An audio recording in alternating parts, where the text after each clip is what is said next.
Serving up a warm dish of the Triad's culinary fare, here's your weekly helping of food, news, and views. This is the man who ate the town.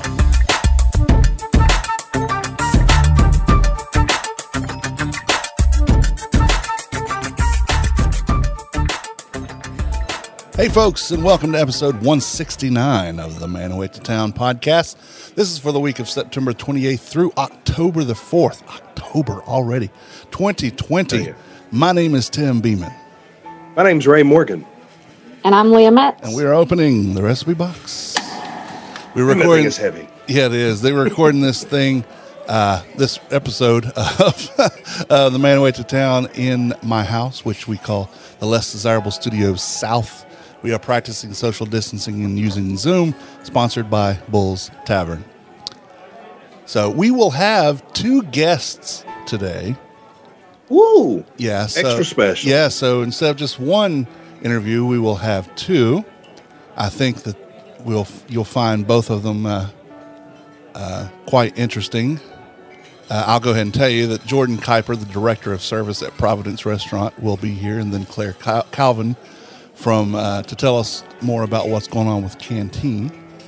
Oh, those sound like things I want to know more about. Well, that's lucky for you.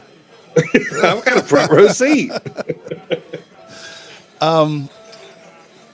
Tuesday, or actually Monday evening, but Tuesday, basically, Delicios announced that they are now part of the local meals to go selection at Baptist Hospital. So in the cafeteria, which is open till about 4 p.m. each weekday, you can pick up Delicios fresh lasagna, baked ziti, baked spaghetti, eggplant parmesan, eggplant rotini, and cannoli, which is delivered every day. So it's not like kept overnight. It's brought in fresh every day. Once they've established I was going to say, themselves, there's not going to be any left over for the next day anyway. Right, good. Yeah. And people go, Delicios at Baptist, yes. And once they've established themselves with the clientele there, they will probably expand the options. Just because the cafeteria closes at 4, you can still buy things, and they have a microwave on site, so you can heat it up and eat it there. So if you're there getting treatment, if you're there to visit someone, which, hopefully you're not, but if you are, you can still get good food. And also the porch is available there, but they've been there for a little bit, and Delicios is now there starting this past week. I love that Baptist Hospital is reaching out to local restaurants the way they are. Definitely. What a progressive way to approach meals that have traditionally been described as bland and uninspired. Right. Now we got good food at the hospital. Well, I don't know about Baptist, but I know that the Forsyth Hospital, what used to be called Forsyth Memorial, now it's, I think, Novant, it's Forsyth Hospital. They actually have an executive chef there. Or they at least did. I don't know about now, but they in the recent past have. So, I mean, I think they're tired of hospital food too. I think we all are. Yeah. So, tell the truth, we're all real tired of it. Yeah. So now you have actual, real. I won't say gourmet. I won't go that far, but they respectable meals there at the hospitals here. So, By Good Coffee is considering longer hours. They are asking for opinions from their customers on their Facebook page. So if you're so inclined, head over there and weigh in. And if you've not tried their coffee yet, they are in the old Twin City Hive location. Give them a shot. And that pun is fully intended. By my little gaffe there at the beginning of that segment, Ray, I saw a meme today that I thought would amuse you. Someone said, it was a meme that says, someone tells me they're Christian, I always ask, classic Jesus or Republican Jesus? You know, I won't get into it, but there's a reason why that question is being asked. Well, I think it speaks for itself. Yeah, A little bit. from where I sit, the Christian right is neither. Yeah, Christian nor right. Yeah. So I'm going to say this one thing real quick. How much did you pay in taxes last year? Enough said. That's all. That's all needs to be said. About 7,000. Okay. That's 10 times as much as some people paid. Yeah. Yeah. This year, actually, we are able to get some deductions that we've not been qualified for previously. Yeah. So we expect to see our overall tax burden come down. But no, I will pay more than that in taxes for sure. Yeah. Mm-hmm. All I right. was Sorry. gonna say 35%. I'm pretty sure our household paid. Yeah. Yeah. When I was in sales, it was 40. I got taxed at a higher rate. Yeah, that's, there was a time in this country when the wealthy, and this is within the last 100 years, folks. We're not talking about something that happened back, in the first century AD.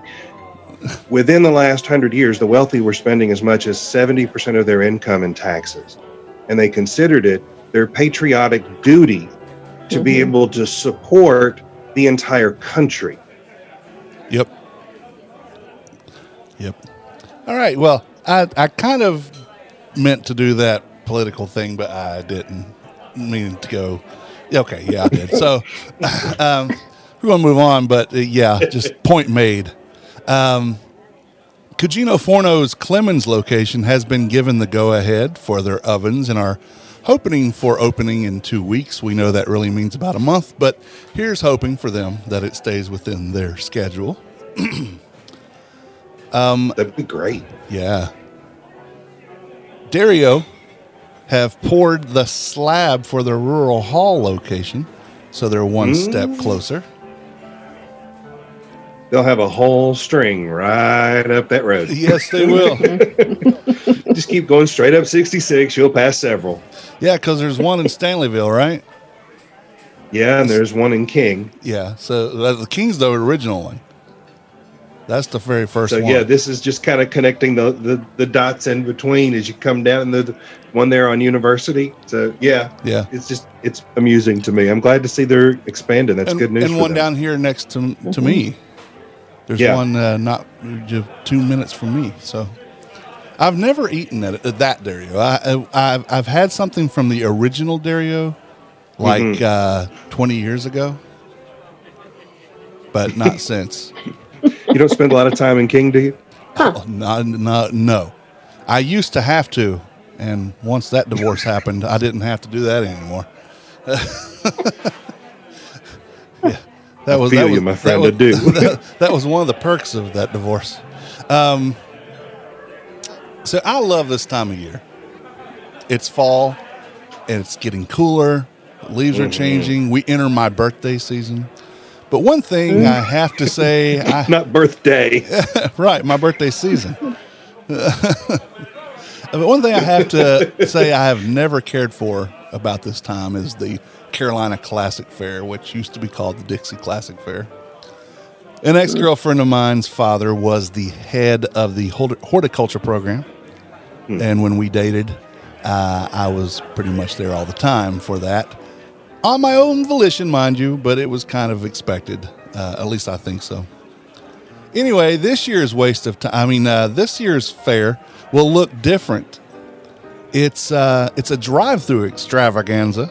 Several vendors will offer drive-through food options, things that you'd expect to find there. It starts this Thursday, October the 1st.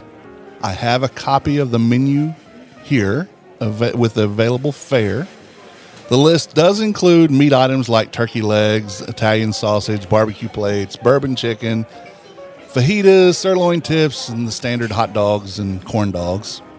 There are plenty of sandwich options too, and popular snacks like kettle corn, pretzels, roasted corn, and nachos, the things you would expect to find there. And then the things that have come to make the fair famous in recent years, the fried novelties. This will include the elephant ears, the funnel cakes, fried Oreos, deep fried pumpkin pie, deep fried pecan pie, fried pickles, and things like that. Other items, yeah. Other items will include. Come up with something, fry it. That's right. I'll have that deep fried child, please. All right, here you go. I want my baby back, baby back, baby back. Baby back fried. Other items there will include candy, apples, cotton candy, lemonade, fish and chips, and bacon, mac and cheese. One thing that really stood out to me on this menu was the crack and cheese. That's what it's called. It's a bowl of mac and cheese topped with turkey barbecue, turkey cracklings, and sauce. Oh, that could be really good. Well, and Sounds dangerous. I would think that if it was not turkey. I don't like turkey substituting for pork. I get it. People don't want pork sometimes, whatever. But if you're going to call it barbecue with cracklings, it needs to be pork, not turkey. They could offer both. I mean, what a random thought, but why not do both? Okay, well, both, but it still needs cracklings, especially. That has to be pork. Come on. I mean, turkey cracklings can't be, but about an inch long. Where the pork cracklings can be huge, thick masses of delicious pork skin, right? How much skin are you going to get off those turkeys? Not like that. I mean, you might get some. I mean, they have those big ass turkey legs, right? And that big old waddle. Yeah. But I don't know. Leah's face. I mean, would you really want to fry that up and eat it? Oh, that just sounds wrong. Yeah. I about threw up in my mouth a little bit. Hey. Well, forget eating lunch today. Next on Restaurant Impossible, turkey waddle.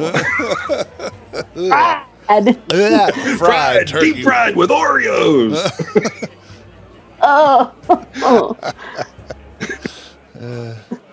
We're making Leah sick. And the thing, I'm making Leah sick. I'll shut up. The thing of those that really got me, the fried things, was when they went all in and had fried butter. When they offered fried butter, I thought that was a bit much. Although I love butter and I love things fried, but I don't necessarily want to try fried butter. I don't understand that concept, fried butter. I mean, I'm sure it's delicious, but it just seems, I don't know, weird. Yeah. Like fried turkey, whatchamacallit. Cracklings. Yeah. The other part. Oh, waddles. That I'm not going to say. Waddles. It could be worse. It could be fried turkey waddle. feet or something. Ew. Yeah. People eat chicken feet. I'm like, I do. okay. No thanks, Welcome. but okay. Welcome To the fair. Yeah. Yeah. Or as I like to call it, the unfair. So basically, it's just drive up food trucks Yeah. for the fair. Yeah. Is that what I'm hearing? Yeah. I don't have a list of actually who it is. I just see the menu is available if you're interested. CarolinaClassicFair.com. You can look it up there. But yeah, I mean, the stuff looks okay, but prices, because it's the fair, which I think is ridiculous that they have to charge this much. Like, let's go with pizza, okay? Pizza by the slice, $5 a slice if it's pepperoni and cheese or just cheese. Then it's $6 a slice for the buffalo chicken, buffalo bacon ranch, or meat lovers. But then it's $40 for a whole pizza. And that's just the pepperoni and cheese or cheese pizza. $40. 40. 40. 40. Like, I could go down to Arch Street and get me like 3, 4 of those big pizzas. Mm-hmm. And I'm good for a month. You can go to $40. You can go to BLL Rotisserie Factory here, get a one topping 14-inch pizza for $10. And then it's only like $1.50 to add other things to it. Yeah. Per and item. that's a crazy price. It is. I was trying to remember the big pizzas that they have over at Mario's, the giant ones. Mm. Those are not even $40 fully loaded. No. No. That's crazy. Yeah. And I'm betting the pizzas that they're charging $40 for are about that big. Yeah. Yeah, it's stupid. But people want to pay for the fact that they went to the fair, but this is not going to the fair. I'm sorry. Right. No, it's not. Not anymore. No. They also have fireworks, and Friday and Saturday will have 2 drive-in movies. Actually, 4, because they have 2 screens happening at the same time, with a movie at 7:05 and one at like 10 something. So, hold on, I'll tell you what they are, just so we're being fair. While we're talking, a 24-inch New York style pizza is $24.40 at Mario. Yeah. And it's $4 for extra topping. So at $40, I mean, I could add all sorts of different stuff to that. Yeah. But that's a 24-inch pizza. That's the one they use for their pizza slices that they're selling for $5. But you get a pizza that you got to fold up to eat. It's huge. Yeah. I mean, that's crazy. Yeah. Crazy! Somebody loves their food maybe a little too much. Yeah. You're awfully proud of that. You don't want me to take it home, do you? I think we just want to keep that. Let's price it high enough nobody wants it. We'll Although just sit here and eat it all. there would be people who would buy it. So the movie's Friday, October the 2nd. Showtime's at 7:05. There's 2: Big Top Scooby-Doo, the original movie, and Madagascar 3, Europe's Most Wanted. And then Friday at 9:15, The Notebook, which was filmed in Wilmington, and one of Stephanie's classmates was in that, and Dumbo, Cool. the live action, The new one? Yeah, They did a good job with that. they did a good job. They've done a good job with all those. I watched Mulan. I like The Jungle Book. All those they've done a really good job with. Then I haven't seen Mulan yet, but Jungle Book was great. That was a lot of fun. Yes, Jon Favreau does a good job on most everything he does. So Saturday at 7:05, it's Charlotte's Web, the live action, and Moana. Oh yeah, that was fun. And then at 9:15 on Saturday, it's Oz, the Great and Powerful, the Disney thing, and Adventureland, which is by the creators of Superbad. So that's what's happening. But there's also fireworks and other implements of mass distraction. Yeah. So Sounds like a great thing to take the family out to. yeah, and it's only those 4 days. You know, the fair is usually a week and 3 days, but it's only from Thursday to Sunday this year. So, okay. Yeah. You know, it's going to be. Woo! We'll get to the place where we'll replace the word crazy in our vocabulary with 2020. Yeah, it's gonna get 2020 instead of cray cray. Yeah. And, you know, it'll be, let's go 2020, you know, Prince. Yeah. Instead of let's go crazy. Yes. Let's go 2020. Anyway. No. Dun, dun, dun, dun, dun, dun, dun, dun. All right. This past week, I was approached by Baklava and More about trying their delicious desserts. I will just say this. I love Say it. my job. Really? Yeah. Yes. Did you love the baklava? Yes, I did. So what we got more than two things technically, but two boxes. One with the traditional baklava in form of cake, and then mini baklava cheesecakes, and they were so good. Now, they on their own were fantastic, but I have to say the secret ingredient, what I was asking them about on the messenger, was, what is this delicious nectar that's included? It's a little plastic ramekin, little to-go cup things that had this clear liquid that when you open it up, it was floral, yet not, I mean, it was sweet, but not sweet. So it turns out it's homemade syrup made with orange blossom water. So it's very light, but again, it's very fragrant, very, very tasty. And so Baklava and More will be our guest on this show next Monday. Right. So I have already asked them to Zoom in, and we will get to talk with them about what they're doing. They are based out of Greensboro, but they brought these to us, delivered it to my front door or side door. Wow. Which is the main door. I wasn't here, but Stephanie was, and she got to bring it in. And we, full disclosure, we did not have it until Saturday. We got them on Friday. We put them in the fridge. And still good. Still very good. Baklava is basically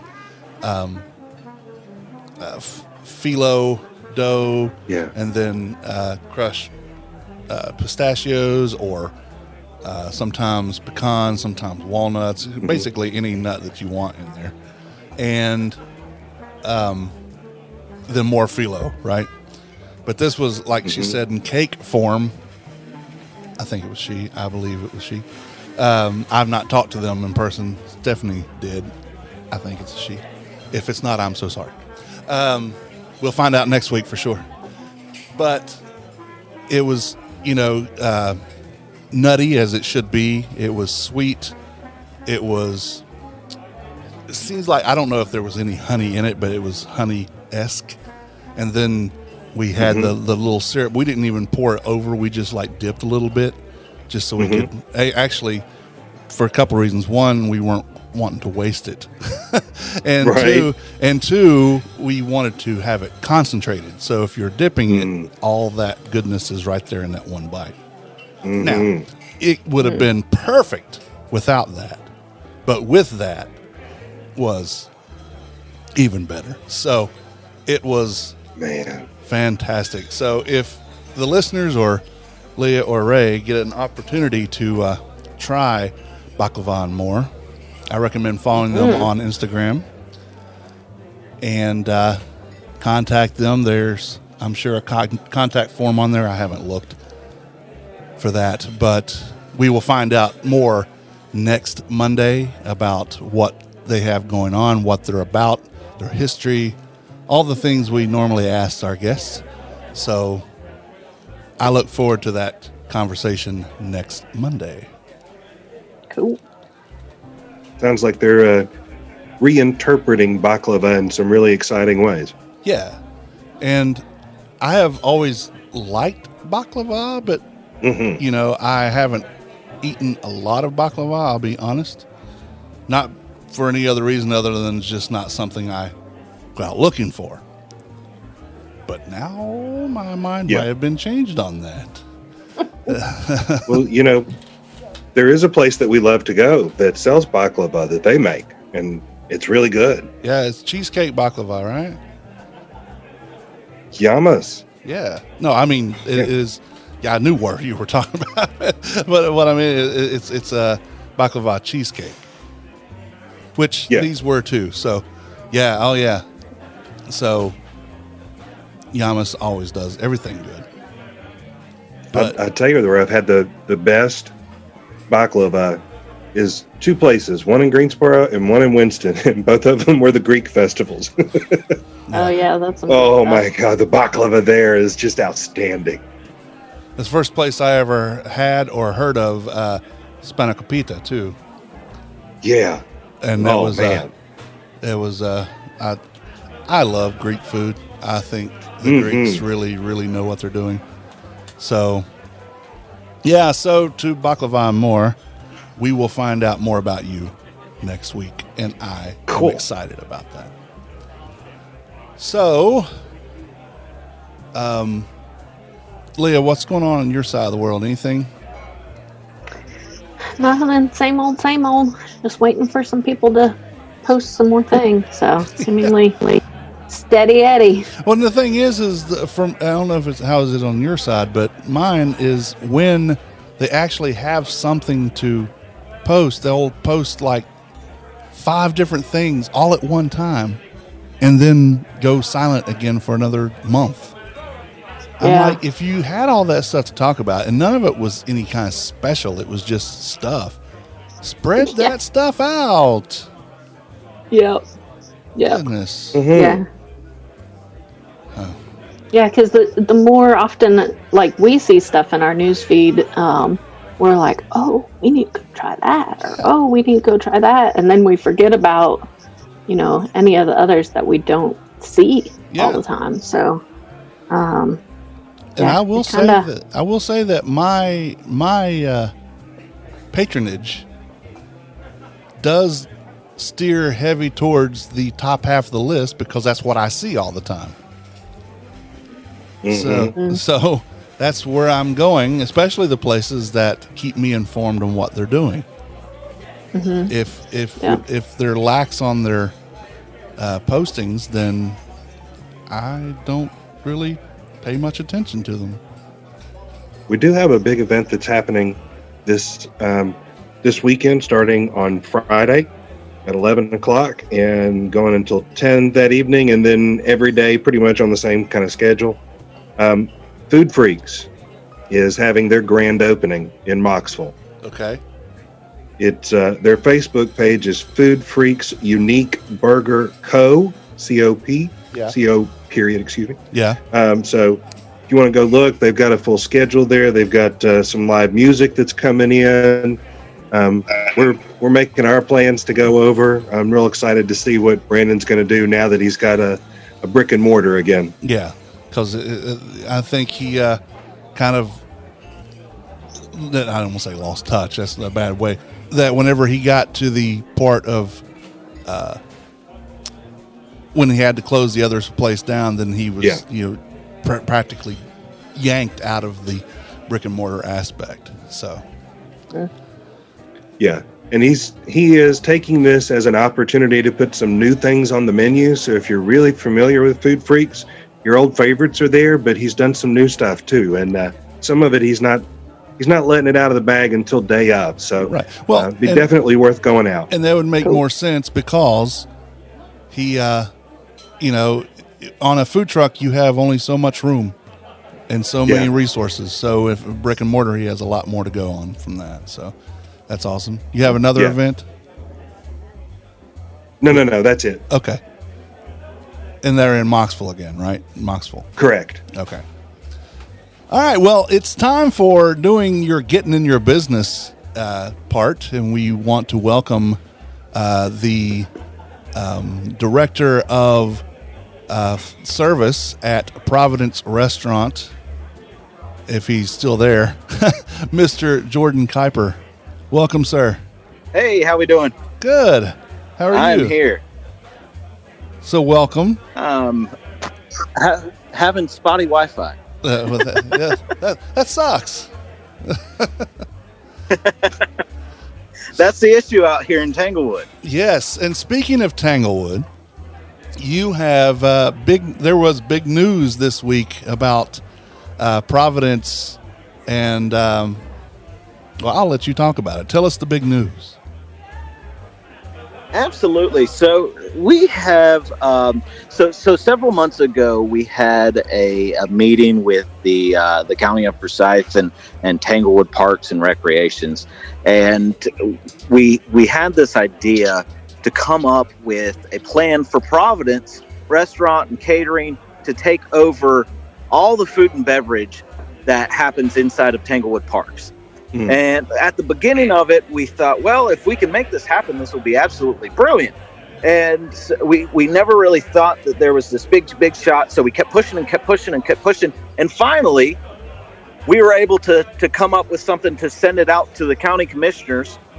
And for some reason, they approved us. So we are good to go. And we are moving all out to Providence Restaurant Catering is moving all of our employees, and we are all going out to Tanglewood Parks and Recreations. We are taking over all the food and beverage that happens inside Tanglewood Parks, including the Manor House Bed and Breakfast, which is a 10-room bed and breakfast inside the Park Estates. That is the former home of William and Kate Reynolds. And we also will have a guest house that is part of that property that sleeps about 8 people inside the guest house. A small arboretum garden apartment that sleeps about 4 inside that guest house there. And then we also have 4 lakeside cabins that we are in the process of remodeling and everything for us. So we have a beautiful operation there for the bed and breakfast, but that's not it. But wait, there's more. There's more. So we've got a Providence Grill that'll move over there as well, and that'll take over the clubhouse area.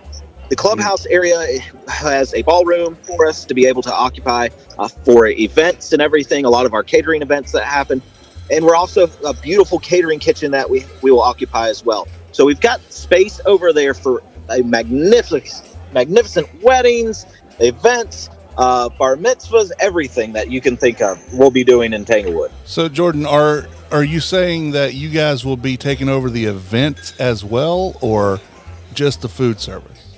So all events we will be doing. So we'll take over all events, and it's really giving us a point of view for our students that we couldn't give anywhere else.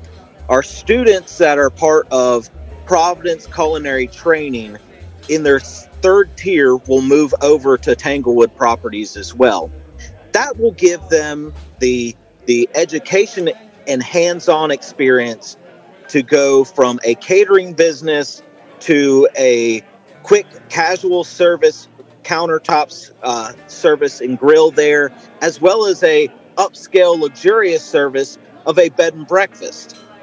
And we couldn't do that anywhere else but on the property of Tanglewood. And it's absolutely amazing how everything just kind of fit together and came together for us to be able to operate this and teach our students in a way that no other culinary school that I know of could do. You know, I have high marks for that culinary school before and now, because I have a student. I actually have 2 students at that culinary school right now. I get to see them on Thursday. They are moving over to Tanglewood with us, and their first day of class that I'm teaching them is going to be over at the Manor House. So am I correct in the fact that the DoubleTree is done? So DoubleTree is done for Providence. However, there is a new restaurant that is going to go into that space, and we've got a little bit of word on who that is and who's going in there. And I think everybody will be shocked and surprised to see who's going in that location. And I wouldn't say too much about who they are, but their name starts with E. Okay. With an So E? the restaurant, the name starts with E. So if you look through the city of Winston-Salem and who around town's name starts with E, That kind of gives Wouldn't you be a like little an bit of an- Urkel. I don't know. That sounds familiar. Okay. Well, I hope that they do better work Inquiring than they do minds in want their to know. current location. But Or maybe it's an expansion. well, again, same principle applies. But the that is big, huge news. Not only for the Providence Culinary Training, not only for Providence as an organization, but for Tanglewood, because they've been kind of in limbo as far as what they were doing as far as quality goes. Mm-hmm. And there's nothing that Jeff Bacon puts his name on, and I'm not saying that Providence is all Jeff Bacon, but Providence is a lot Jeff Bacon.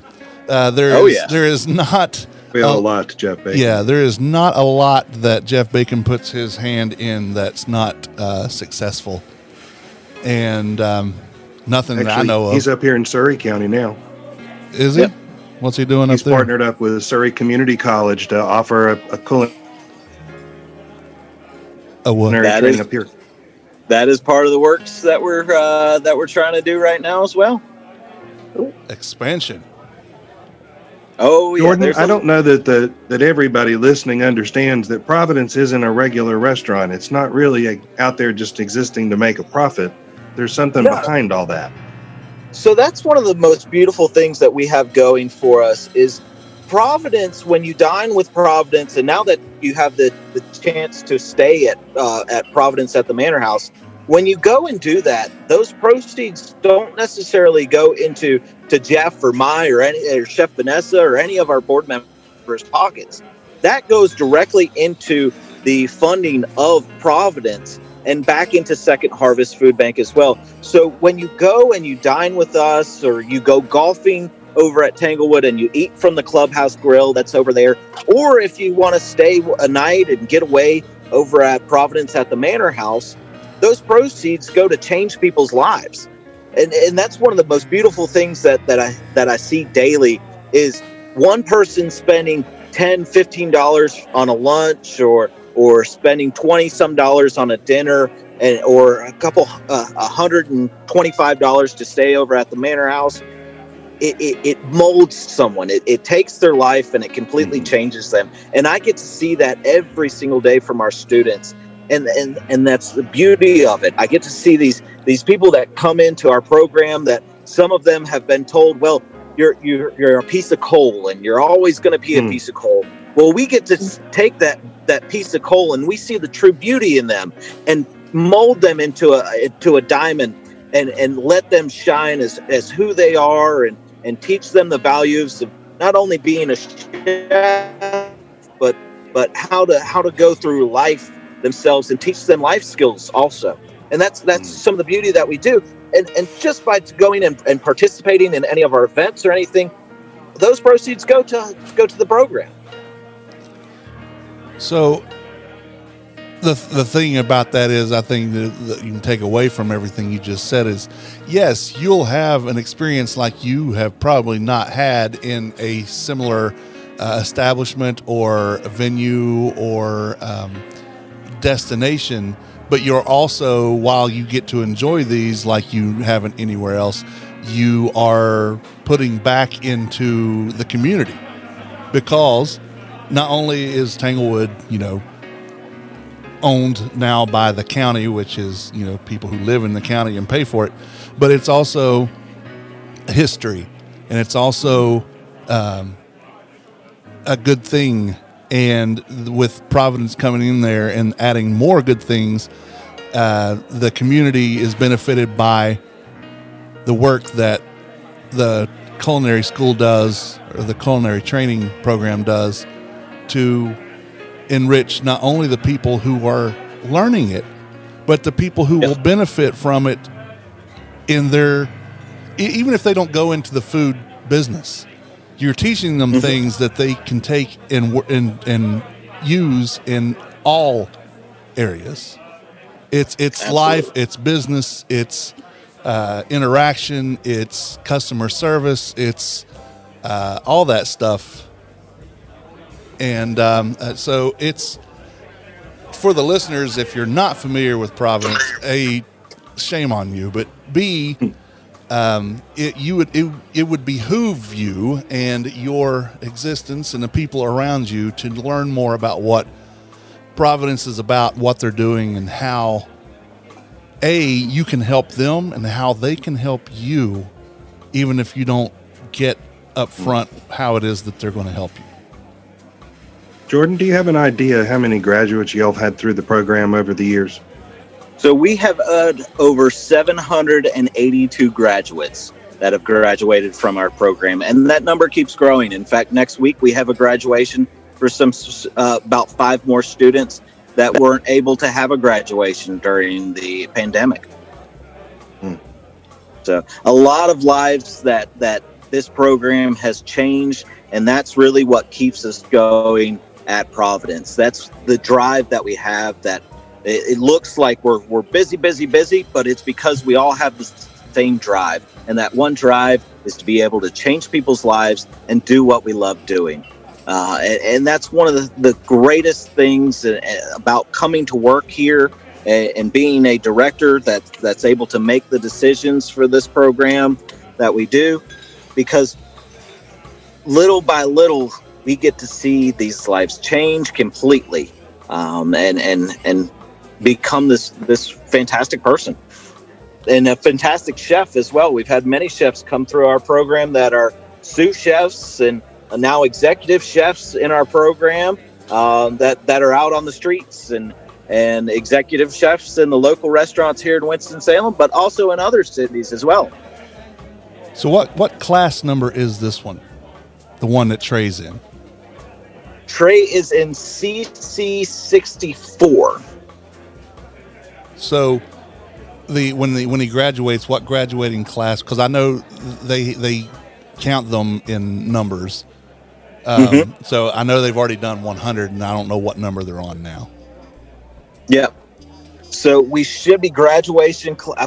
I'll have to check later, but I believe it's graduation CC 110. Okay. Wow. Yeah, that's I think it's fair to say, other than the health department, no other institution has had the impact on Winston-Salem's restaurant scene that Providence does. Except you guys are positive. Yeah. If you go to any of the successful restaurants in Winston-Salem, I will bet you will find a Providence graduate in there. Yep. So many people throughout this community are getting fed by Providence students and graduates. It's an amazing thing that y'all are doing there. It's the heart that's behind it is what really just excites me. Well, you guys will have to come out soon to Tanglewood and see what everything's all about. We'll have to have you guys out to the Manor House, and we've got some plans out there. Obviously, they've got the breakfast that's there, but we've got some pretty interesting plans for a nice place to sit down, drink some wine. We have an afternoon tea that we plan on as well for guests and people that aren't guests of the Manor House but want to come out and enjoy. And then we've also we plan on doing a restaurant out there later on, not immediately, but later on in the near future here in the next several months. Plan on having some restaurant and some dining out there. Awesome. Wow, that's exciting. Cool. Yeah. We've got another friend that's we network with that's doing the soft golf out there. Yeah, the soft golf. I played that just the other day. That's fun. Yeah. Ray and Carolyn are part of the Best Damn referral group with us. So yeah, they're cool folks. So has this service started already? So we will actually start and take over everything on October 1st. Thursday. So we have about 12 hours to move everything from Providence Restaurant, where it was in University, and where it is some of it over at the second harvest over off Reed Street and move it all over to Tanglewood. So it's going to be a hectic and crazy day for us, but a very exciting one as well. So I can well imagine. Yeah. Yeah. we're going to have about 50, 60 employees that are going to be picking up boxes and moving them. And Chef Vanessa, myself, and Chef Jeff are going to be standing there pointing in different directions. And, well, that sticker goes here, and that sticker labels it up for this location. And so we're going to be having our hands full. So Awesome. it'll be fun. So what's the address, web address of where they can find more about what you're doing? So you can find out more about us at providencews.org. And that web address will have not only information there for you about the school, but also information about what Providence does in the community and what we do out in not only through what we do for our students, what we do through our restaurant, but also what we do outside of those to help our community. In addition, you can go on there and find out how to stay at the Manor House and support it. And then if you feel like you just want to help participate and support a student, or go ahead and provide a student's education, you can go ahead and donate on there as well. Awesome. So donate to a scholarship or something. Go, absolutely.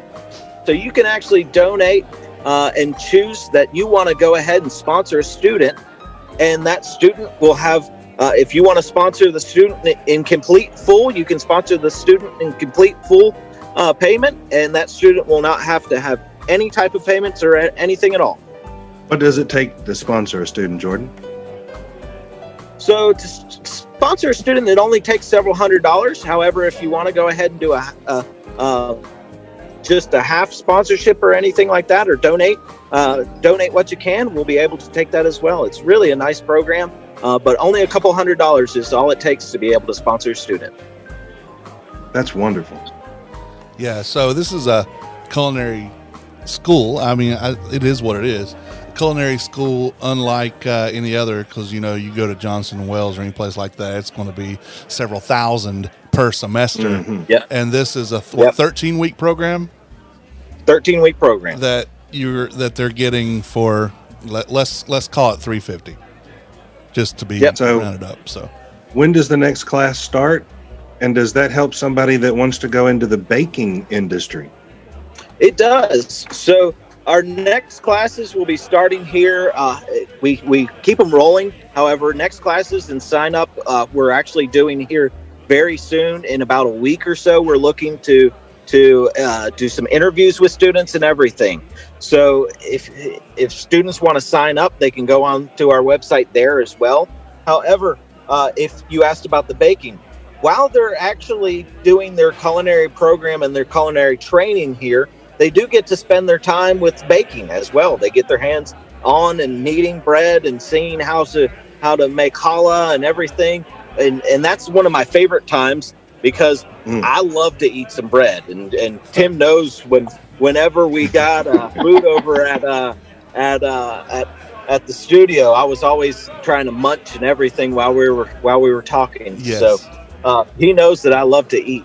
But yeah. So full disclosure for those who don't know, Jordan and I hosted Sipping NC, the Art of Drinking podcast for a year or so before just circumstances got in the way and we had to put that on hold. Hopefully we get back to that, but I think you're kind of on a hiatus from alcohol right now. Yep. So I, although I did partake when I went to Key West, I had to. Well, yeah. That was one of my favorite distilleries out there, and I had to partake in Key West First Legal Rum Distillery. So I had a few sips. I don't think my doctor was too happy about it, but I had a couple sips. Yeah. So, but yeah, yep. That was fun. We should do a pop-up show over at Tanglewood. Yes, we should. We should do a combination. A combination. The Man Who Ate the Town, Sipping NC, Less Desirables, combo show at the Manor House. I like that. Yeah, at the Manor House. I have enough microphones. We can throw some stuff together. Let's do it. Love it.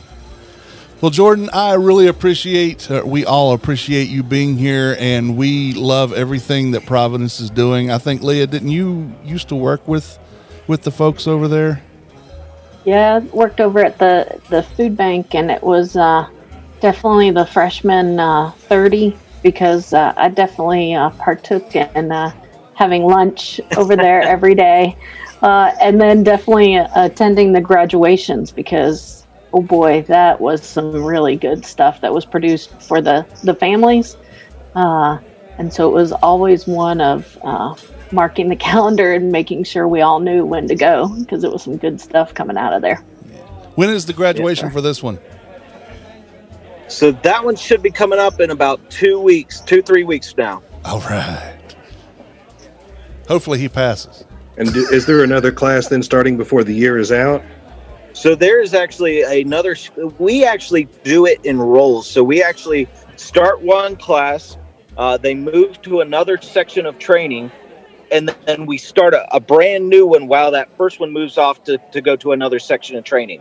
So there can be any time, there could be upwards of 3 classes that are starting. Now, given the pandemic, we've scaled that back just a little bit. So we're taking students in, but we're being cautious. So your class size, instead of being a class of 10 or 12 before, might be a class size of 5.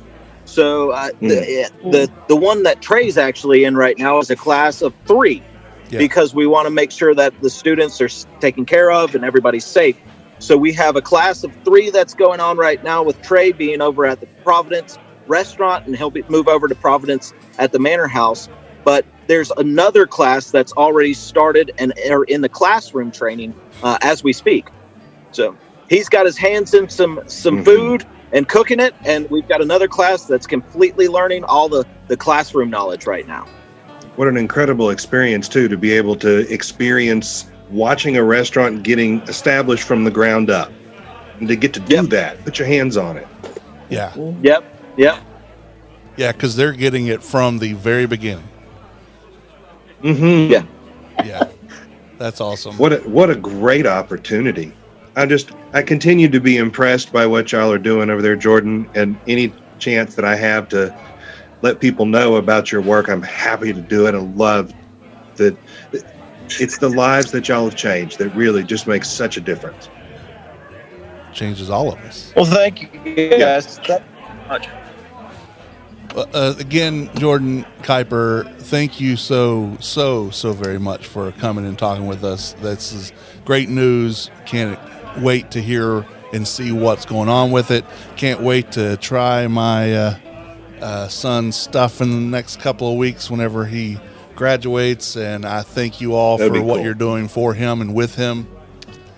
And so you have an open invitation. Anytime you have something to talk about, Jordan, you let me know and we'll get you on.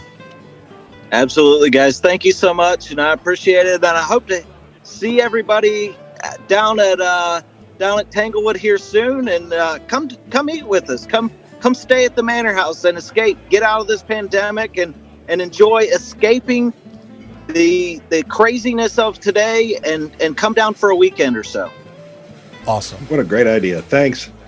Thanks, guys. Thank you. Bye. Cool. Thanks.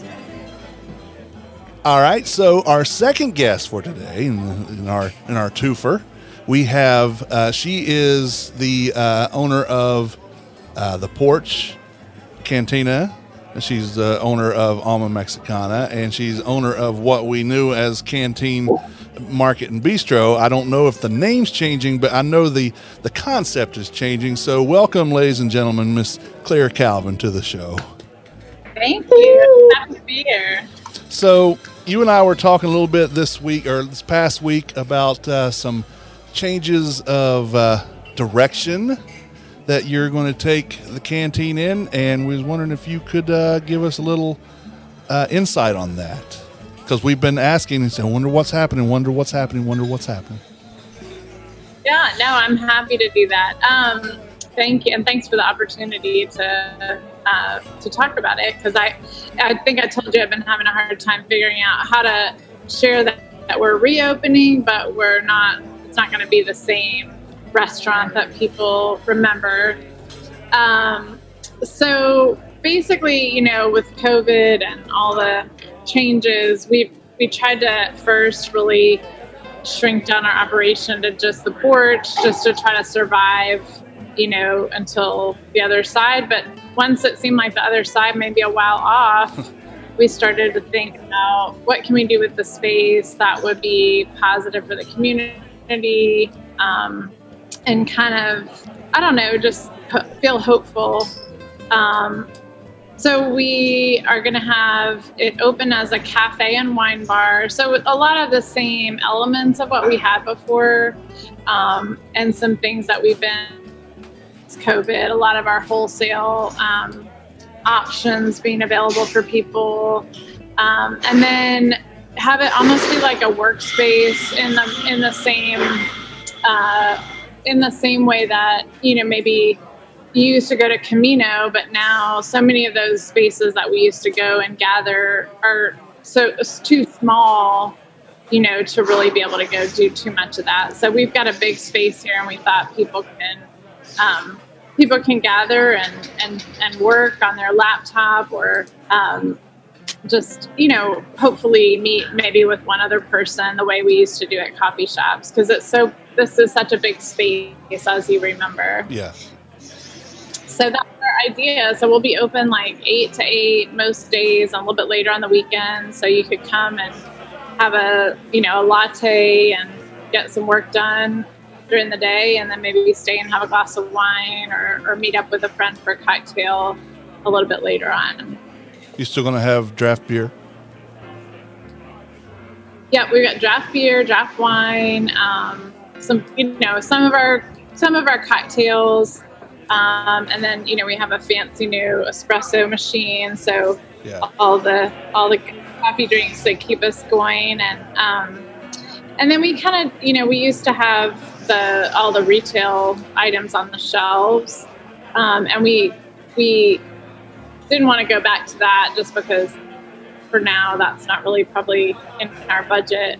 But we've got it filled. I'll kind of like, you see this plant behind me. We've got like basically tons of plants everywhere. We've been I can't show you too much, but we've really been working on turning it into a kind of a living space. Yeah. And so we're going to be, we decided we would trade people plants for pints. So if you bring us a plant that is in good shape, we can't take your dead plant. And we do have a area that's a plant hospital, because we know, there'll probably be some pending needed. But so if you bring us a nice house plant that you've been nurturing during COVID, we'll give you a free pint of beer. So that might be good. Yeah. I don't have any plants. I think I bought my wife a cactus that that's still making it somehow. But yeah.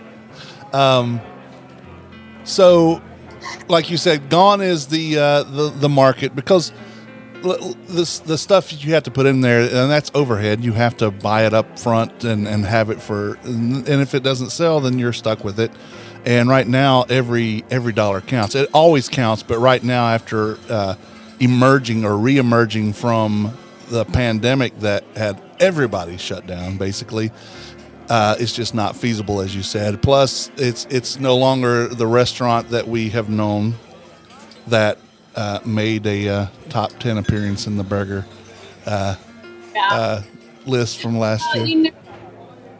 In order to do anything right, have a restaurant and run it right, you just have to have a certain number of people working. And even if you have 10 customers or 100 customers, that, overhead of that labor is really, it's just a challenge, so I think a lot of restaurants are calculating, if we're going to serve food here, you've got to have, let's say, 5 people on staff at any given time. And when you do the numbers and say, well, with 25% occupancy, it just doesn't work, or 50% occupancy or whatever, like you can do it for a little while, but we're trying to look at being here a year from now. So we've got to project what January and February is going to look like. And the only way we think we're going to get there is to really try to keep our overhead just as low as possible.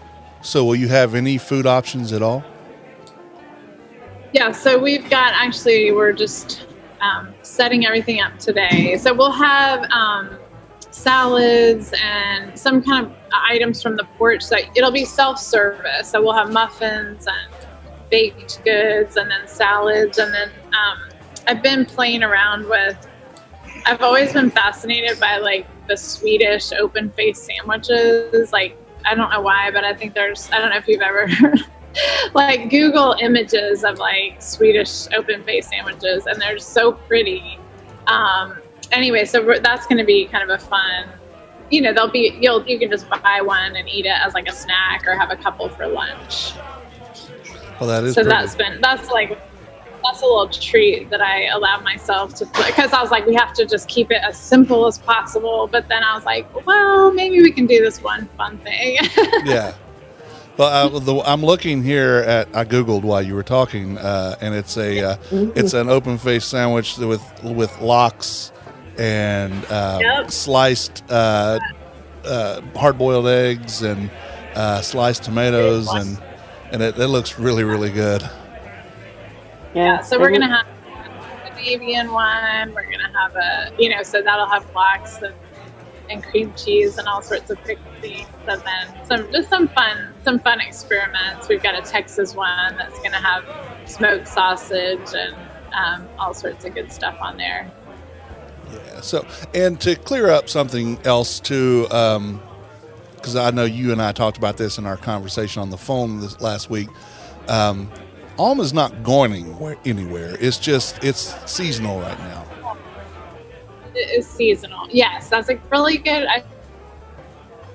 Yes, we will open back up in the spring, and it'll probably be almost exactly like it was. Like maybe tweaking the menu a little bit, but that is just such a small restaurant. And when we were open this summer, there wasn't anybody downtown during the day, so we didn't have any kind of a lunch business, and so we had a really pretty robust dinner business, but it just, again, like the numbers just didn't work, and so we kind of toyed with the idea of, well, just like stay open through the end of the summer while we still have the outdoor patio, but it was really a staffing issue at that point. Like, we didn't want to hire people and then when it got to be winter have to let them go. So we ended up taking the people who were there and using them to have more tables and service at the porch, so that way we can kind of have a just not have to, because we just knew that was not going to last through the whole winter. Right. And plus the more people you have on staff with the less customers, then that's the staff's getting shorted and their wages are down, and yeah. I hate when people say this to me. I meant to get by. I meant to go by there, and then once the restaurant closes. But I really do wish I would have gotten by to try the breakfast at Alma. I had not had it, and I saw it, and I'm like, yeah. So I'll go down there, and then because my studio is right down Patterson, so I'm not far from you. But it was a matter of, oh crap, I don't see a parking place right in front, so I'm going to go on and I'll come back tomorrow and try again, and then not go to the studio the next day. I'll tell you that the breakfast tacos that we had at Alma are now on our porch Sunday brunch menu. Okay. So you can come and enjoy those. So yeah, I love a breakfast taco. I feel like one or two, you're good for the whole day. Yeah. And I have to say too, since you mentioned it, my favorite thing at the porch, and there are many, many things there. Truly, I could just sit and eat the Three Amigos all day long. Yet that queso is the best queso I've ever had in my life. Thank you. Well, that's my grandmother's recipe, so I appreciate it. Well, she's in heaven now, but Yeah. she hears you. Yeah, that's great stuff. And I pride myself on my guacamole, but I love eating your guacamole as well, and the salsa as well. So you do really good stuff, and I'm glad that you're here in whatever capacity you are, and I'm glad that I can call you my friend. And the way you try to take care of your employees and you're the community. So. Thank you. Thanks. Well, we appreciate it. And our goal, like I said, it's just always been to be here when this is over and kind of, do everything that we do during this time. We want to do it as well as we can. So, it takes a lot of experimentation, and hard work on the part of our whole team. So thankfully we've got some really good people. Awesome. Well, so when is the what is it called now? Is canteen what?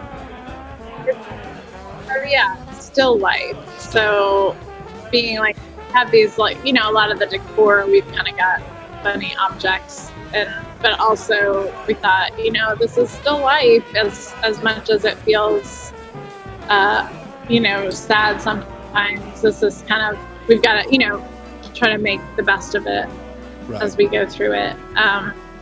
So we'll open on Thursday, October 1st. So you're getting the scoop. I haven't even announced it. Yes, I like that. Well, it just and how I figured something was up. Two things. One, I saw you that Sunday. I waved at you through my sunroof, and that you were doing stuff in there because I picked up food from from Young Cardinal across the street. And right. And then when I went to, because you're on my side, Alma and Canteen are on my side of the list because I have from 1703 all the way down to Los Toritos, and Leah here with us does from Maddie's Cakes, I think, all the way down to Zoe's Restaurant. And that next day I went to your page and it was not there. I'm like, now something's up. but then Leah did some investigative reporting and found that it was it had changed the address, because I didn't do a search. It just oh my God, this was closed. So that's when I sent the text, hey, is anything going on? Yeah. So that's because I don't know, it's just like I said, it's been hard to figure out how to announce that we're opening without setting up an expectation for people that it's going to be like the restaurant that it was, and just a little bit longer explanation than like a one word post or something. So I really appreciate the opportunity to sit and talk about it and get a little bit more information out. Well, I appreciate that. And you always know, you shouldn't know. Anytime you have anything you need to talk about, of course, I love Michael Hastings, and everybody in this town does when it comes to food. But you always have an outlet here with me if you want to announce anything, talk about anything, anything. So I'm here for you. All right. Thanks, man. Thanks, you guys. Y'all are doing great stuff out there. I feel like we're all counting on you to get us through this. Well, we're doing our best. We really appreciate it. Ray, did you have any questions for Claire? No, I'm good. I'm just excited to hear what's going on. And I know it's a challenge trying to keep 3 restaurants open in the worst time ever in the history for the restaurant industry. So, hats off that you're still here. Oh, well, thank you. Well, y'all come on by, and like I said, we'll be here Monday through Saturdays, pretty much all day and into the evening. So, all right, come check it out. Thank you, Claire, again, and thank you for all that you do. All right, thanks, you guys. See you later. Bye. See you soon. So, 2 really good interviews. I don't like interviews, conversations today with Yeah. very interesting. And a scoop. Yeah, and a scoop. I like scoops. I don't put a lot of stock in the scoop, but when I get them, I'm all about it. Mm-hmm. So if I get one, yay. If I don't get one, and I just ride the coattails of other people, then I'll have to do that. But when I do get them, it still feels good. So Yeah. absolutely. Well, again, thank you to Jordan Kuiper from Providence Restaurant and Events, or whatever they're calling themselves now. We'll figure that out in the next couple of weeks. And to Claire Calvin with The Porch, Alma, and Canteen Still Life. So I like the double entendre there. Still life because of the plants thing they're doing, and still here. Still life. There's It's still life. Yeah. I like it. Well, let's do some, we're going to go through quickly because we had two guests. Let's go through just with the holidays and a couple of, the history. Blah, blah, blah, blah, blah, let me back up. I do the the holidays and a couple of things of history that I found. So today is easy for you to say. yeah, very easy. Watch me say it again. Not. No. And on the 28th, which is today, it's National Strawberry Cream Pie Day. I'll go with it. It's also 2 slices. 2 slices, yes. It's also National Drink Beer Day, which what day isn't, right, Leah? Ooh.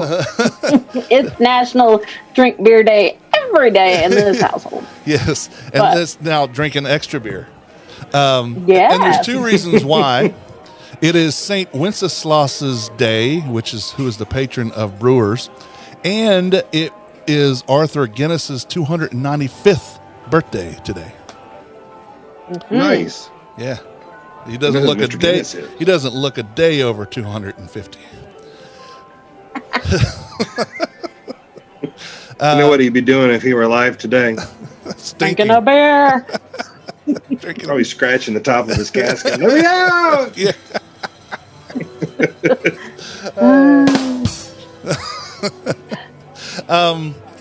Also, today is International Poke Day, which is a Hawaiian raw fish dish. And we have 2 very good places in this town to have poke. One is local, that is West End Poke. And then there's Poke Star, which I have to say is very good. So they're over on Hayes Mall Boulevard. West End Poke obviously is in the West End of downtown. So go try them. They actually have beer now too. Nice. Yeah. Does that pair nicely with poke? Beer pairs nicely with just about Yeah. everything. And I like Cool. poke no matter what. So And we've been over at Joy Mongers a couple times around lunchtime Yeah. and ordered from them online. And then you just walk right over and walk right back. It's so convenient that they're right next door. yeah, they have a very and easy, it's good. they have a very easy online ordering system. Yep. And whatever that sriracha sauce is, Yeah, it's my favorite. oh, that's some good stuff. I mean, I could just eat like a vat of that. Yeah, the I mean, sriracha that'd be nice. aioli. I always get it whenever I order mine. I always get it heavy because I make my own bowl. Ooh. I always get to make your own, and so I get the sriracha aioli heavy with a side of the citrus shoyu on the side. Well, I guess a side on the side would be redundant, but you know what I meant. Tips on how to order poke. Yes. On the 29th, it's National Coffee Day, which, again, what day isn't it for at least Ray that I know? Every day is coffee day, but at least nationally, everybody's with me one day a year. You know, since we stopped having our TBD meetings at really California. at even before then at the Footnote, At Footnote. Yeah. I've not really had maybe 3 cups of any kind of coffee since then. What I've is had 3 wrong cups with today. you? Well, I mean, I can't have the caffeine, so it'd be decaf anyway.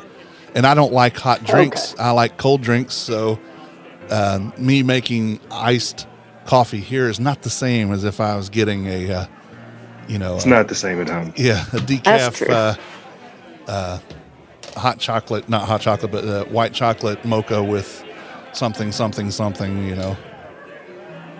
I mean, See, you're drinking no- coffee right now. There you go. This is No. water now. I've switched to water. the rule is no coffee, no worky. I mean, Right. let's get this clear. There's some clear boundaries, and that's one of them. Mine is no One of beer, no beer, no cheer. No We employ beer. that a little later in the day. Yeah, no No beer. coffee, no worky Right. is early. Not for me. It's for the morning. No for the beer? morning, it's that. No beer, For the not here. afternoon. Beer for breakfast? Sure, goes great with gold pizza. It does. It certainly does. And tomorrow is also, in addition to coffee, you can have it with your biscotti because it's biscotti day. Oh, Those two okay. go well together. Yes. The 30th is National Mulled Cider Day. I can go with it. Mm. Okay, yeah. I mulled over drinking some cider, but I mulled it over and had a beer. it's also on the 30th Chewing Gum Day, and that's because it's William Wrigley's 159th birthday. Ah, And It's school custodians across the world have hated this day. yes. It's World School Milk Day, and I didn't know that schools had nipples. Didn't know that their milk was different than the rest of society. it's gonna be like, what? You ever had that school milk? Oh, man, let me tell you. I got weaned off school milk. It's I had to wean myself off of milk entirely. if that was the case, yeah. It's also on the 30th Extra Virgin Olive Oil Day. Oh, yeah. Cook with it all the time. And my question, because I haven't looked it up, and this is more just a joke than anything, how do you get extra virgin? 200 years instead of just 100. It's 200 years without. I mean, if You it's go not, 200 Life years, that's extra virgin. Oh, that's holy virgin at that level. Would you rather it be born again virgin no, I just, olive oil? you know, I mean, you can only go so undone, right? I mean, Right. it's like almost pregnant. No. You can't be almost pregnant. You're extra pregnant. You're either pregnant or you're not pregnant. The first, I actually have some history on this one. The 1st of October, pudding season begins. So there we have Oh, that. well. I didn't know they had There their you own go. season. I didn't either. It's wabbit season. No, it's pudding season. I do have an answer for you about how it's extra virgin. Okay. It's made from pure cold pressed olives, where regular olive oil is a blend including both cold pressed and processed oils. So is So there there you just go. is there just a regular virgin olive oil? Yes. So there's a VU and yes, an EVU. And there's just olive oil. That it's not extra or it's not virgin, it's just olive oil. And that's a blend. What was the 3 for? Leah. 1 to 3. Extra virgin. Oh, Extra virgin olive oil is made. Well, this one just says that. It doesn't tell Okay. me Okay. all about Just to the other. confuse you, because you're already confused about. Well, here's something confusing. You know, the 29th was National Coffee Day. So the 1st is International Coffee Day. And I don't think it means the the cafe in Paris, Jean-Luc, the international coffees thing. Is it Juan Valdez? I don't know. You can only get coffee from someplace else, which in our case, that's really all you can get unless you get it from Hawaii, which in a way is Right. still from someplace else. Someplace else. I don't get Half this a world one. away. Yeah, I don't get this one at all, but it's World Vegetarian Day on the 1st. National. Nah. No. I love the flesh of my fellow We eat vertebrates. herbivores. Yes. I guess we could celebrate that day by going to Mozzarella Fellas. I mean, There just you go. What a an great homage idea. to the vegetarians, and then for dinner have just meat. Yeah. Maybe 3 kinds of meat for dinner, Yeah. just to repent from eating. Or just have beer, animals. because there's no animal product in beer. That's Drink true. more beer. Beer. You can fill up. Drink enough, you'll be full. It's liquid bread, right? Exactly. And that's Yes. vegetarian. That's right. It's on the 1st is also National Homemade Cookies Day and World Sake Day. That would be an interesting combination. Yeah. What is this garbage on this plate? Well, you know, I love sake as I was making the cookies for you. I don't know what I did. On the 1st in 1913, a monument to honor seagulls was erected in Salt Lake City. The gulls had eaten the plague of grasshoppers that threatened the Mormon settlers' crops in 1848, and the seagulls promptly shat all over the monument. So, There you have it. hey, it's our monument, damn it. We will pay homage. Yeah. Thanks for the monument. Next, we're going to come up with bird baths over here. You know, a shit and a shave and all that stuff all together. In 1946, on the 1st, Procter & Gamble registered the Tide trademark for its sudsing non-liquid soap-like detergent. On the 1st in 1958, American Express launched the American Express Travel and Entertainment Charge Card. The cards were paper until the next year when plastic ones were issued. I guess they couldn't do that thing with it paper. In 1971, on the 1st, Disney World opened in Orlando, Florida. That's kind of, you have to look at it now.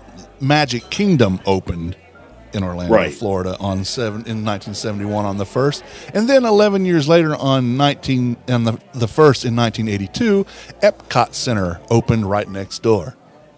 In 1996, it changed its name from Epcot Center. They dropped the what was it called? I can't think of the word. When it stands for something. The acronym? Acronym, yes. I couldn't. The acronym was no longer relevant, and they dropped the center, so now it's just Epcot, which is my favorite place in the world, basically. What does Epcot stand for? What does it mean? Experimental You know? Prototype Community of Tomorrow. Oh. And that's exactly what it was, because Walt had that idea back in the 50s. And it was everything, if you take like the apartment complex across the street from Alma Mexicana, that's got the residential stuff on the top and then the commercial things on the bottom, like restaurants and businesses and things like that. That's basically what he wanted, everything self-contained. So it was all everything together, experimental prototype community of tomorrow. He used to have the ride in the Magic Kingdom where you would just sit in the seat and the scenes would change. The and all Carousel this, of Progress. Exactly. It's so great, cool to see what we were going to do. wonderful tomorrow. Yes. Shining at the end of every day. Who was a former Disney travel agent?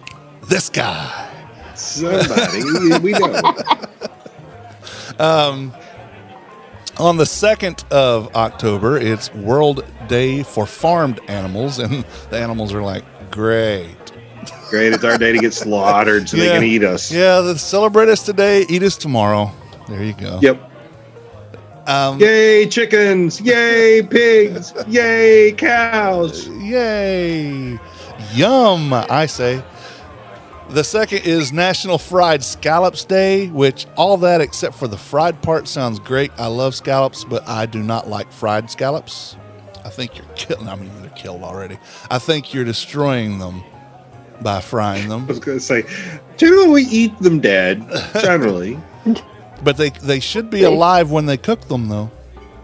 It's like lobsters, they're alive until they're not.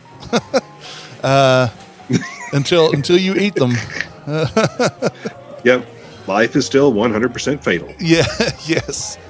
We all die in the end. In 1950, on the 2nd, Charles M. Schultz's Peanuts comic strip is published for the very first time. One of my favorites. It is a wonderful one. I saw another meme. I mentioned a meme earlier. It was Snoopy typing on his typewriter on top of his doghouse. And it says, "Dear 2020, just so you know, I'm typing this with both middle fingers." Yes. Yeah. Yeah. The 3rd of October is National Caramel Custard Day. Okay. Yeah. The 4th is National Taco Day. All days are good days for tacos. It's also in coordination with that. It's Vodka Day. I know tequila is usually with the Mexican food, but you can get tacos and then have vodka in the drink instead. I'm okay with that. Okay, I'm good. And in coordination with our conversation with Jordan a little bit earlier, the 4th is National Country Inn Bed and Breakfast Day. It's always the first Sunday in October. And Cool. So folks should go make their reservations on that day for Tanglewood. Yes, they should. And it's also World Animal Day. World Day for Farmed Animals on the 2nd and World Animal Day on the 4th. That's annually on October 4th. In 1582, on the 4th, the Gregorian calendar adjustment, which corrected an accumulated 11-day discrepancy, went into effect. The day following Thursday, October the 4th, 1582, was actually Friday, October the 15th, 1582. It was effective in most Catholic countries. The old Julian calendar continued in use in Britain and colonies until 1752. So, if Columbus sailed the ocean blue in 1492, did that throw off any of the... I mean, I know it's a while past. I mean, it's 100 and almost 40 years past. But still, do all the dates from that stuff go differently? I don't know. You'd think they would have to. Yeah, Japan used 11 days. Japan used the Julian calendar until 1873, China until 1912, Russia until 1918, Greece until 1923, and Turkey until 1925. So they were all screwed up. I think we're all on the same page now, except for the Chinese, which, their New Year's is a whole different thing. And that's all I have. If I wasn't confusing enough with all that, that's all I have for histories and holidays for this week. Special thanks to James Ehler at Food Reference for making us chuckle, roll our eyes, want some beer, which what is different than any other day with that? wondering when school's got nipples, and here's to the wrong, so wrong. Here is to the farm animals that I will consume when we get done with this podcast. Moo. So the Man Who Ate the Town podcast is part of the Less Desirables Podcast Network. Along with this podcast, you can listen to the Less Desirables, the Beer Dads, Fan Interference, Apartment 5B, Beeswax Vinyl, and more. Sipping and See when we ever get back to that, Wheeler's Dog, and Asylum Tales from the Devereaux Diaries podcast. You will find all these podcasts and their latest episodes on our network website, directory, tldpodnetwork.com. You also find social media links for each one is there on that page as well. You can listen to us on Apple Podcasts or on Stitcher, Spotify, and now on Amazon Music. So check that out. And you also find us on YouTube Music, I believe, because all the stuff that used to be Google Play Music has switched over to YouTube Music now, I believe. So check us out over there. We'd greatly appreciate if you visited our sponsors, Carrabba's Italian Grill, located 587 South Stratford Road. This is no chain. This is a responsible family of restaurants. Carrabba's and their owner partners take the communities they serve very seriously. It's in their charter. And for us, having a fantastic franchisee like Daniel Butner does not suck. I was talking with someone. Not one bit. I was talking 2 weeks ago on the Less Desirables podcast. I had someone from Hope come on. That they do a lot of work like Second Harvest Food Bank, providing food for children. And I mentioned Daniel, and Tyler, who is the communications person over there, flipped out. She says how much she loved Daniel and everything that he does. And that's just because Daniel is fantastic. You can follow Carrabba's on social media and on Carrabba's.com. I'm supposed to have my table delivered from Daniel tomorrow, but it looks like it's like 90% chance of rain, so I don't know. I was supposed to do it this past Thursday, and it rained. Or Friday. Friday is when I was supposed to have it done, and it rained. You know, it's a beautiful, beautiful day today, but I won't be able to get over there, and he won't either, I don't guess. So we'll see. I have everything torn down, so when we do the Less Desirables on Wednesday, we might just be sitting holding microphones. It'll be cool to get that table. Yes, it will. Washington Perkins Provision Company is located at 301 West 4th Street. You'll find a little bit of everything at the Perkins Chip Corner Deli to get your sandwich to go. Local fruits and veggies, meats and dairies from local sources, Bingo Bango sodas, Wolfie's Custard, a wall of beer and wine, and more. Washington Perk is better than a convenience store, not quite a grocery store. On Facebook, they are Washington Perk, or at Washington Perk _DTWS on Instagram. The Humblebee Shop is located at 1003 Brookstown Avenue in the West End downtown. You've not had good, I promise you, until you've tasted the treats and goodies that Brittany is whipping up in her shop. Be it muffins, cakes, macarons, vegan, gluten-free, all that stuff. You just have not had it until you've had hers. The Humblebee Shop wants to challenge your perception of Scratch Made and leave you with an experience you couldn't possibly forget. For more information, follow them on Facebook and Instagram, or visit thehumblebeeshop.co. It's SHOPPE.co. Indeed. This is a reminder to all the listeners, and not just for now, but for always. It's just good practice. Wash your damn hands. Wash them with warm water and soap. Wash for about 20 seconds. If you need a reference, just listen to this song. Sing that while you're washing your hands. Wash. Of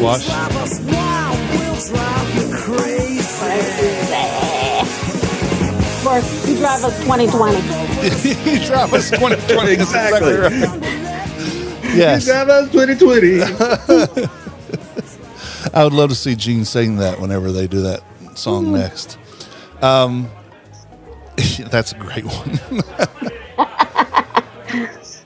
Keep an eye on the blog and this podcast to find out more about the food news and happenings around town. If you have any food news, send us an email. Tim or Leah or Ray at themanwhoatotown.com. You can also contact us on Facebook, Instagram, or Twitter via the instant messengers. Like us on Facebook. We're just at the Man Who Ate the Town. On Twitter, we are Man Who ate the Town. And on Instagram, we are Man Who Ate the Town. And now we invite you to call and leave a voicemail for the podcast. Actually, any podcast on the TLD network, you can call 336-422-6862. That's right, 336-422 Numb. Leave us a voicemail and we'll play it on the podcast. I promise, unless you're like rude. Then we'll definitely play it. Yeah. Twice. We'll and make fun of you in the process. Yes, chastise and make fun. Again, 336-422-NUM, 6862. Well, thank you very much to Jordan Kuiper and Claire Calvin one more time for being our guests today and talking about the things you have going on. Exciting news on both fronts. And, my name's Tim. My name's Ray. And I'm Leah. And we are closing the recipe box.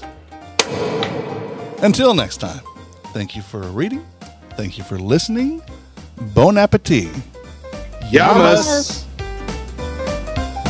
The views and opinions stated by me or any of my guests are solely those of ours and do not necessarily reflect the opinions of our hosting companies, distributors, enemies, friends, or relatives. This podcast is copyrighted and cannot be reproduced or distributed without express written consent of the man who ate the town, that's me, and Such Limited Inc. However, if you ask nicely, we'll probably let you.